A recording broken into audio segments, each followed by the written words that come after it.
నీటిని నిల్వ చేసేందుకే చెరువులను నిర్మిస్తారు, నీటిని నిల్వ చేస్తారు. ఉపయోగంలో ఉన్న నీటిని కలుషితం చేస్తున్నారు. హన్మకొండ పద్మాక్షి గుడి వద్ద జయ నర్సింగ్ కాలేజీ భద్రకాళి చెరువు శిఖం భూమిలో అక్రమంగా నిర్మించారు.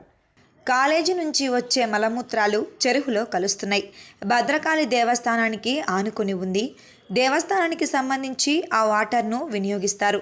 ఆ కలుషితమైన నీరు వల్ల గుడికి వచ్చే భక్తులు రోగాల బారిన పడుతున్నారని ఎన్నోసార్లు నగరపాలక సంస్థ అధికారులకు విన్నవించినా అంతా నీటి మీద బుడగలైంది. ఎప్పటికైనా ఉన్నతాధికారులు స్పందించి తగిన చర్యలు తీసుకోవాలని నగర ప్రజలు కోరుకుంటున్నారు.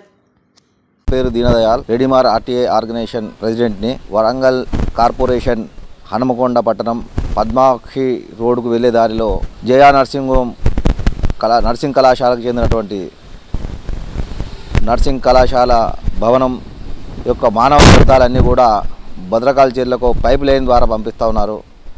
ఇటు విషయంలో నేను 28వ తారీఖు రోజు అక్టోబర్ కమిషనర్ గారికి కలిసి పిటిషన్ ఇవ్వడం జరిగి ఎంహెచ్ఓ గారికి ఇచ్చాను.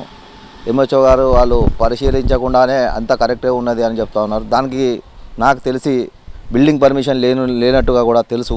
ఇటు విషయంలో విచారణ జరిపి ప్రజా ఆరోగ్యాన్ని కాపాడవలసిందిగా ప్రభుత్వాన్ని డిమాండ్ చేస్తున్నాను. వరంగల్లో ఉన్నటువంటి వడ్డపల్లి చెరువు అలాగే భద్రకాళి చెరువులో 2 వేసవి జలాశయాలు ఉన్నాయి. వరంగల్కు సంబంధించినటువంటి భద్రకాళి చెరువు నీళ్ళు వాడతారు.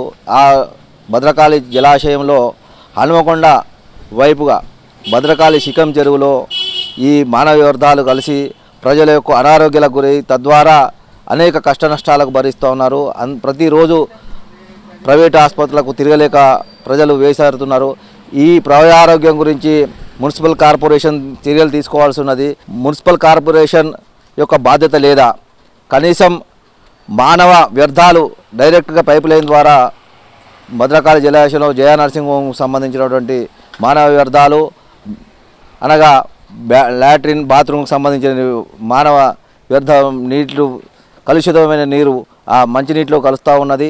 ఆ మంచినీరు తాగి ప్రజలు అనేక ఇబ్బందులకు గురవుతున్నారు, అనారోగ్యానికి పాలవుతూ ఉన్నారు. ఇట్టి విషయంలో జిల్లా కలెక్టర్ గారు తక్షణమే జోక్యం చేసుకొని ఈ పరిసరాలను పరిశీలించి ఆ జయ నర్సింగ్ హోమ్ కళాశాల యొక్క పత్రాలు పరిశీలించి ఆ బిల్డింగ్ పర్మిషన్ ఉన్నదా లేదా కూడా ప్రజలకు తెలియజేయాల్సింది. అవసరమే బిల్డింగ్ పర్మిషన్ ఇట్లా లేని పక్షంలో వెంటనే అటువంటి బిల్డింగ్ను సీజ్ చేయవలసిందిగా కోరుతా ఉన్నాం. భద్రకాళి భూముల్లో అక్రమ కట్టడాలు, జయ నర్సింగ్ కాలేజ్, ఆ కాలేజీ నుంచి వచ్చే మాలమూత్రాలు భద్రకాళి చెరువు నీటిలో కలవడం వల్ల కలుషితమవుతున్నాయని ఆందోళన చెందుతున్నారు నగర ప్రజలు. ఎన్నోసార్లు అధికారులకు తెలియజేసిన నిమ్మకు నీరెత్తినట్టు వివరిస్తున్నారని ఆవేదన వ్యక్తం చేస్తున్నారు. ఇప్పటికైనా ఉన్నత అధికారులు తగిన చర్యలు తీసుకోవాలని నగర వాసులు కోరుతున్నారు. Cameraman అనిల్తో Raj, ఆర్కెల్ TV, Warangal.